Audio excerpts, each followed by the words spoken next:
Hi, so welcome to this episode of History Hunters. We're in beautiful Yosemite National Park. Now, did you know that there's a cemetery in Yosemite?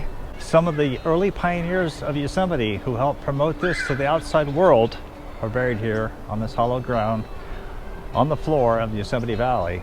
Not a lot of people know about it. We're going to go check out some of the graves right now.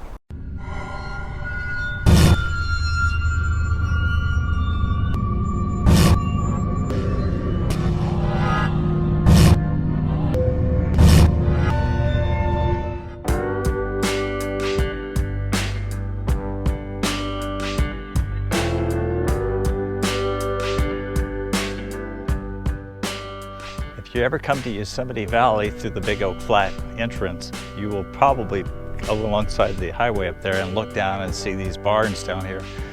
They're beautiful barns that are in this meadow.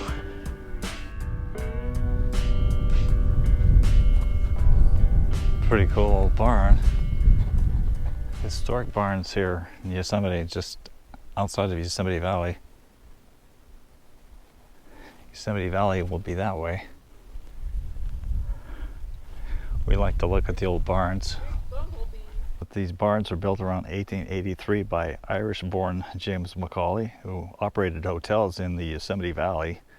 It's supposed to be his winter home, since the Glacier Point where he operated the Glacier Point Mountain House was not suitable for winter living. So he came down here to live in this beautiful location. How would you like to live here and homestead here way back? National Park Service acquired this ranch in 1974. Sarah, as usual, is trying to find some animals or feed some birds. I don't think she's supposed to feed birds, but she came armed with birdseed. You should have looked in that hole, because inside there's a square, like Lincoln loggy thing that holds up the middle. If you look on that back side. So what makes this unique? It's log crib work. And they're V-notched logs that form the center of this barn here, and it probably was used to store all kinds of hay. The animals were kept over here off to the side. Very cool historic barn. Probably not a lot of people know about this place. I don't know if you can see that, but there's some notches cut into this timber here. I don't know if this has been replaced over the years, but definitely looks like some old techniques used here to build this barn.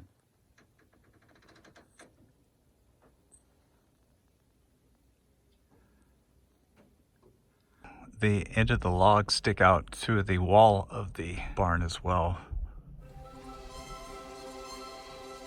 McAuley is credited with starting the famous Yosemite Firefall spectacle from the cliff of Glacier Point. In 1871, Mr. McAuley built the short trail to Glacier Point and erected the Glacier Point Hotel, where he was proprietor for 18 years. He is the man to the far right in this photo taken on that same trail. In late June 1911, McAuley was killed when his team of horses spooked and ran away, resulting in his wagon load of beef crashing and breaking his neck. What are you doing? Sitting here. What's that on the table? Nothing. Pay no attention to the pile on the table. Looks like a pile of birdseed. It is a pile of birdseed. So if you come up the road a little bit from the barn, you'll see this massive oak tree right here. But check out that burl. That's got to be one of the biggest oak burls I've ever seen in my life. Don't they cut them off because they're worth stuff? Yes, they do. They make tabletops out of them.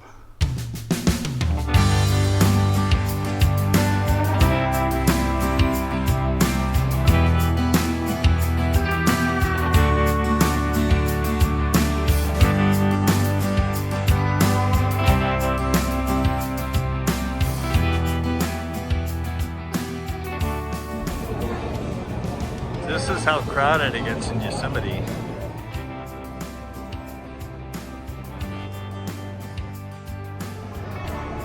You looking for a hat? Yes. Cap?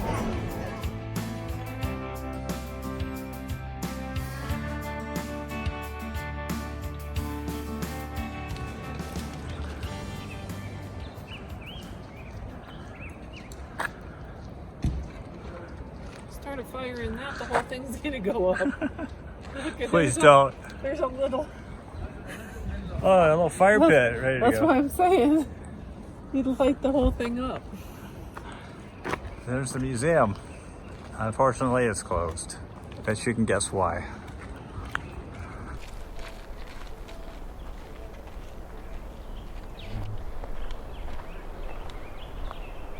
One can hardly imagine a more beautiful place to be buried than this, the Yosemite Valley Cemetery.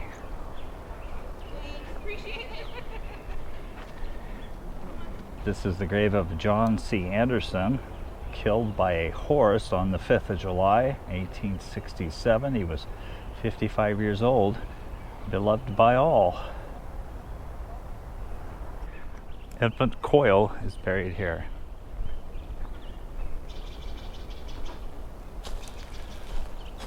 This is the grave of A.B. Glasscock. He was born September 3rd, 1843, died June 9th, 1897. He was a native of Missouri. He was 53 years old.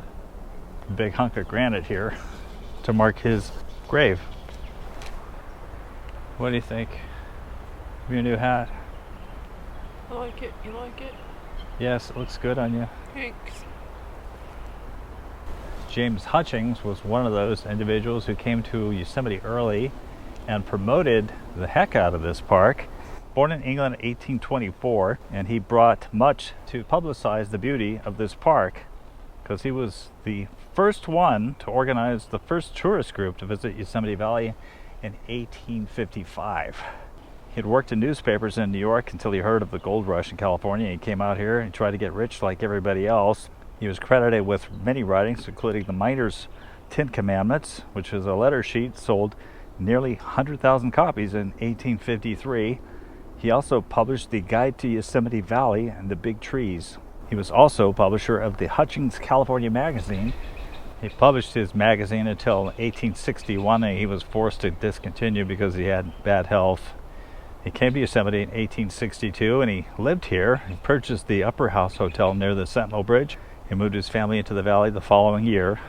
Now his daughter, Florence Hutchings, is buried here as well. Let's see if we can find her grave. This must be her foot marker, Florence Hutchings.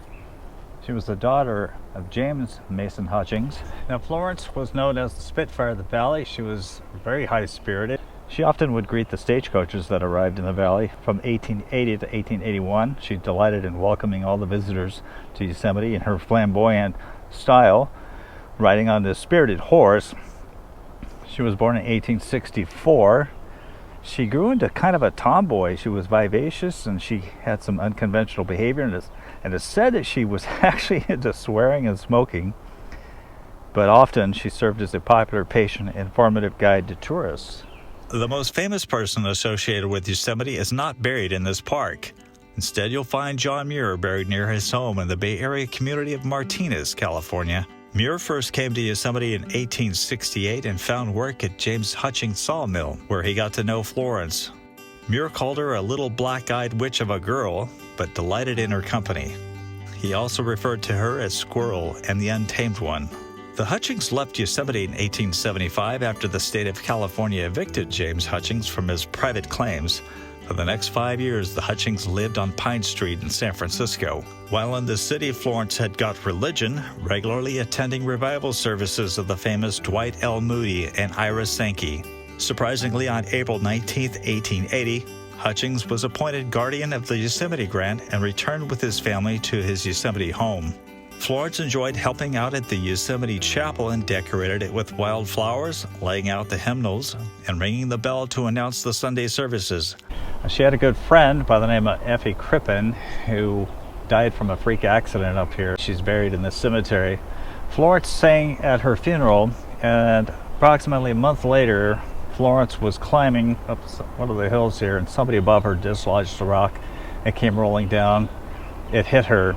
She was mortally wounded. She was taken to her father's house, which was the hotel, where she passed away. It was a crushing blow to this valley because everybody loved this girl, Florence. There are different accounts of how she died, but the most commonly accepted version is that she was struck by a rock while guiding people on the now closed ledge trail. John Muir, however, wrote an account of her death that cannot be dismissed, saying, quote, "There was a small stream there, and in climbing she slipped and got her feet wet in the current at a critical time, took sick and died." One old-timer insisted that she caught cold after having jumped into a horse trough. No one today really knows for sure how she died. Her funeral was held in the big tree room of Hutchings' former hotel, with artist Charles Robinson reading the burial services and a memorial. Mount Florence here in Yosemite is actually named after Florence Hutchings, 17 years old, passing away. John Muir himself was the one who suggested a fitting way to honor Florence was by the naming of a peak behind Half Dome. He was reported to have said, "Let us give the girl, for her own and her father's sake, some graceful mountain height, and let it be called Mount Florence." The sun is hitting this stone at probably a perfect time of day, where we can see that it's engraved with the name of Florence Hutchings, August 23rd, 1864 to September 26, 1881. She was the first white child born in Yosemite. Big hunk of rock there. Backside here talks about James Mason Hutchings being the father of Yosemite, builder of the first trails, roads, bridges, and dwellings of this valley. James Hutchings had an unfortunate ending. Shortly after this photo was taken, James had an accident in this buggy, much in the same way that James McAuley had. While vacationing in Yosemite on October 31st, 1902, Hutchings was killed in a wagon accident on the Big Oak Flat Road. His wife Augusta is buried here as well. In 1867, the Hutchings had their second daughter, Gertrude Hutchings, or Cossie, and later her brother William Mason arrived in 1869. Cossie often tagged along with her sister to corrals where the stablemen would often dare Floyd to ride the most lively of horses. I actually misspoke. Effie Maud Crippen did not die from a freak accident. We don't know how she died. But I was just over there. I was telling you where Florence was buried in the cemetery along with her friend Effie. She's buried right here. She died August 31st, 1881. She was 14 years old. She faltered by the wayside, and the angels took her home. It said that Florence Hutchings sang "Safe in the Arms of Jesus" at her friend's graveside service right here. A month later, Florence was in her own grave over there.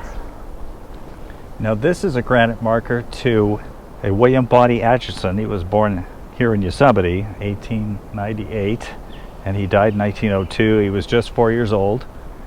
He was the youngest of 3 children of Charles and Nell Atchison. His father was a state employee. He had a big plot here for his grave.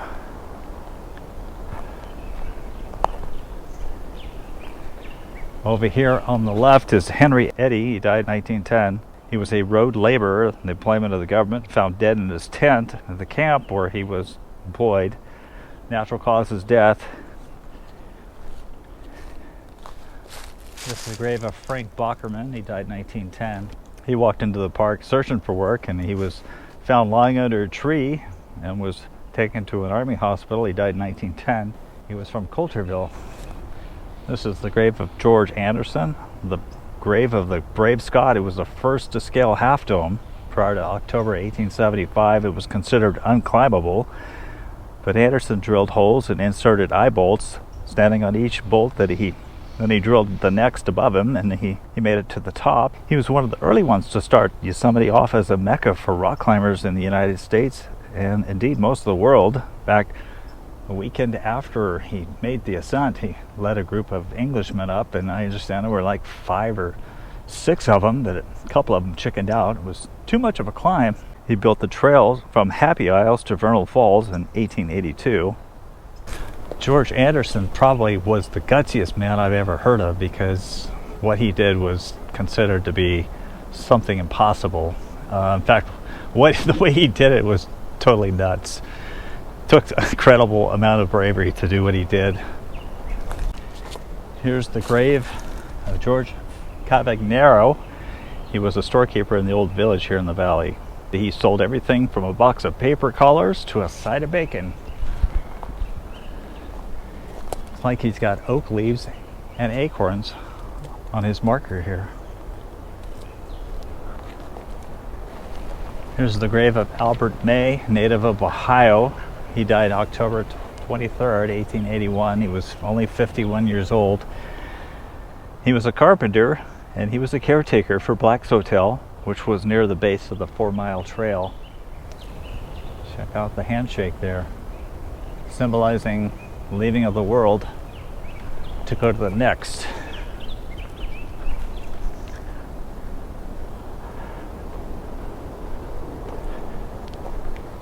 This very tall obelisk is the tallest marker here for James Lamont. He was a native of Virginia.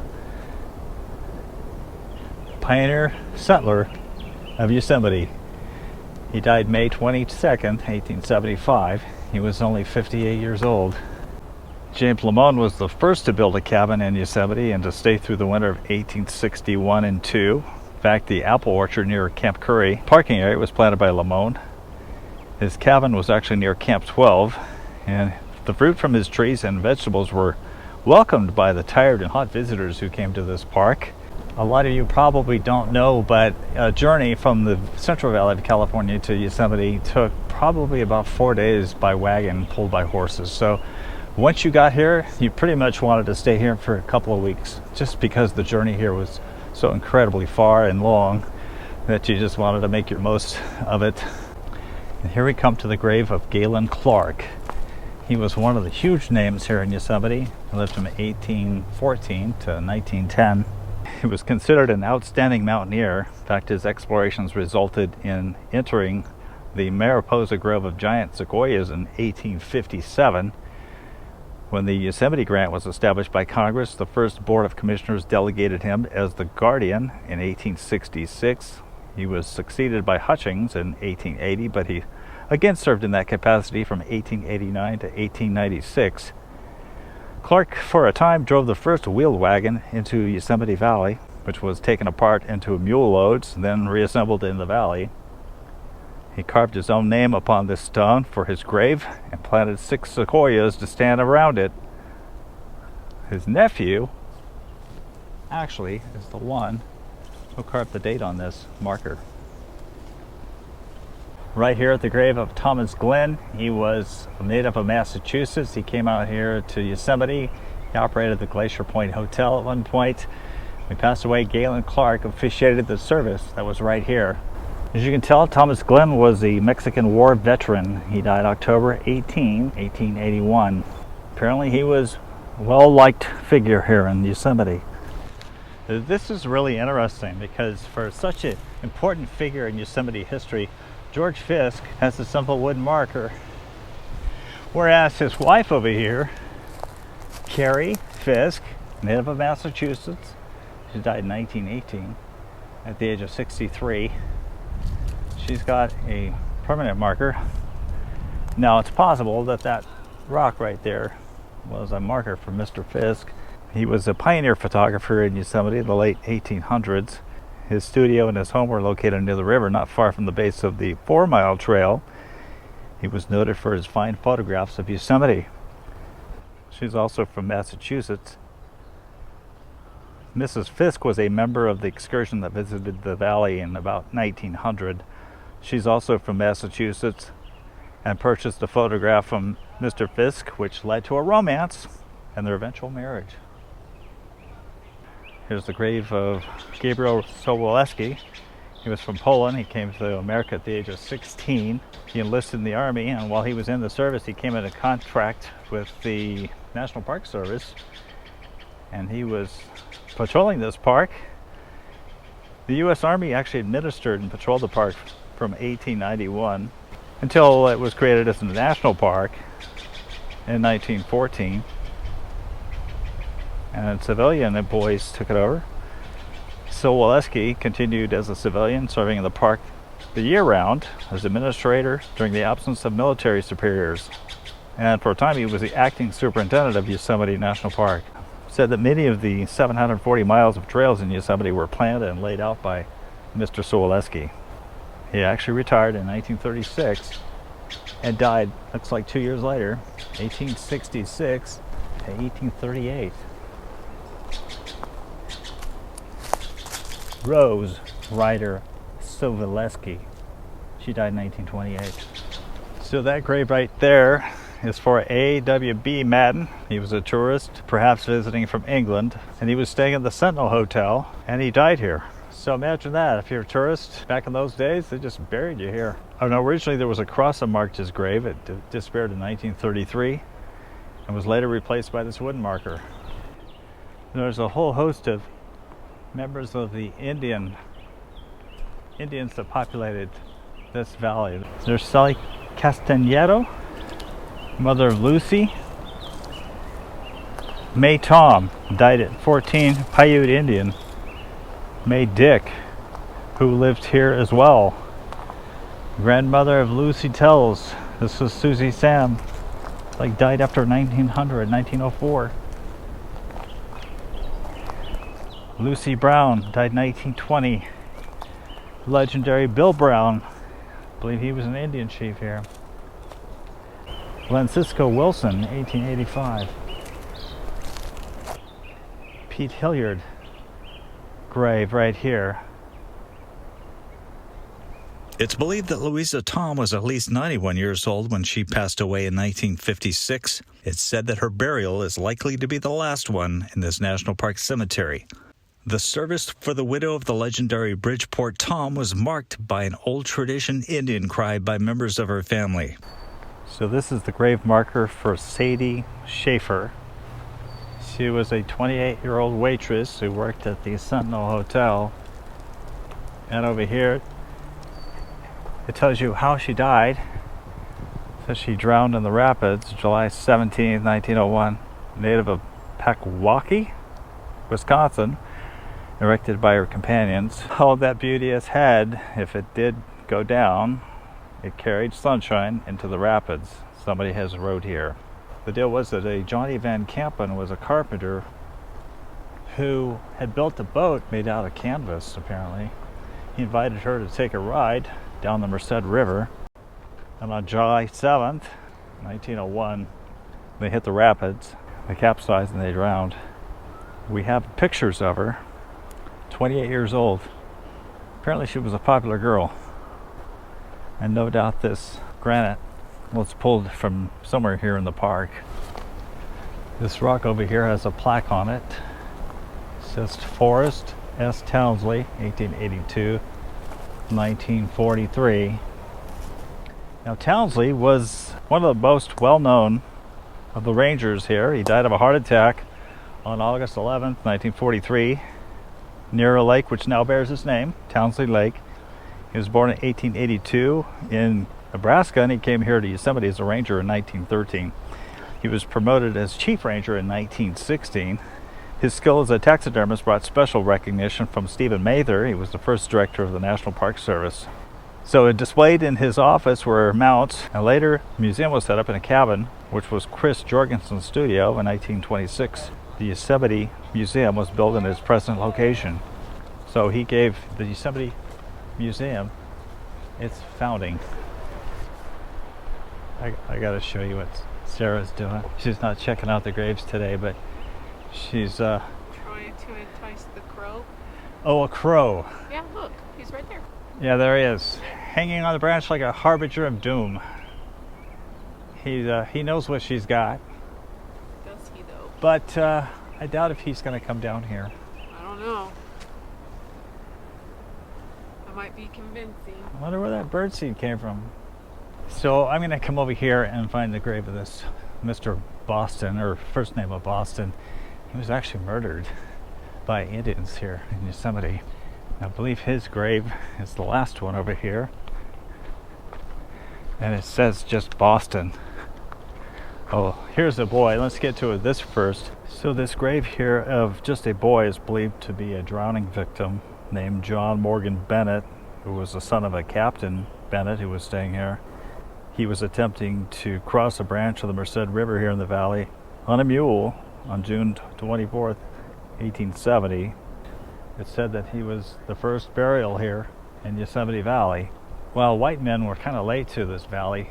Miwok Indians populated this valley However, it wasn't their tradition to bury their dead. They would actually cremate them in ceremonies in which they did dances and wailing and those types of things. So obviously not the first person to die here in the valley, but first white person to be buried here.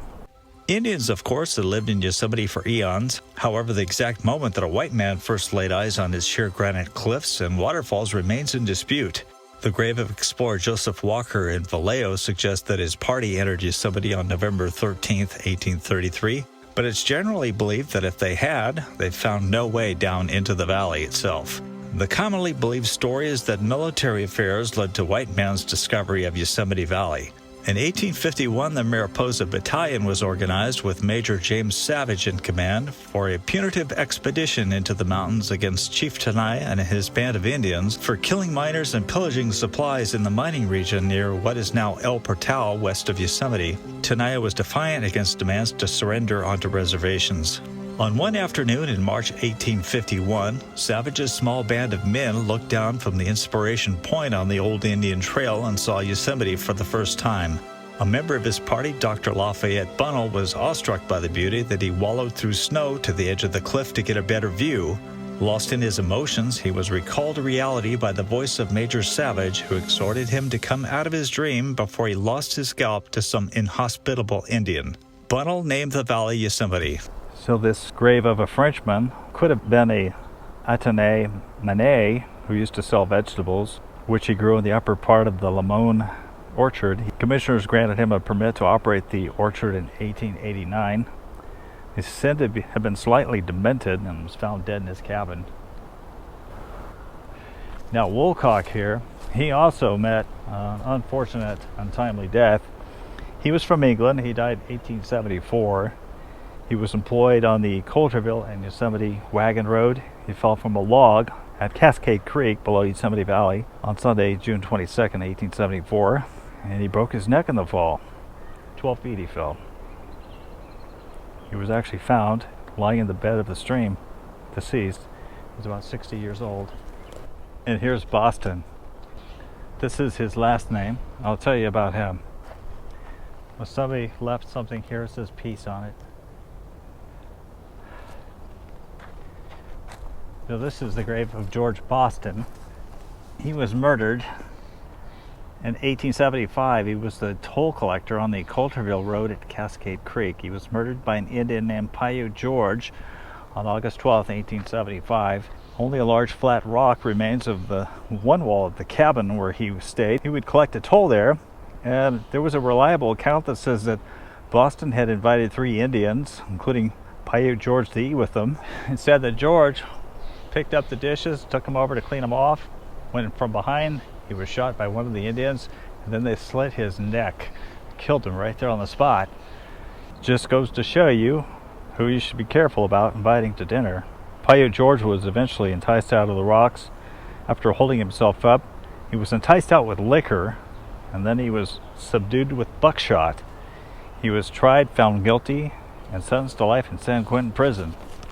After our visit to the cemetery, Sarah and I planted ourselves along the Merced River near El Capitan and first spotted a black bear roaming the riverbank. Well, we got a little bonus here on our trip to Yosemite. Black bear. Yosemite black bear. Just below the entry road. We later were paid a visit by a hungry crow.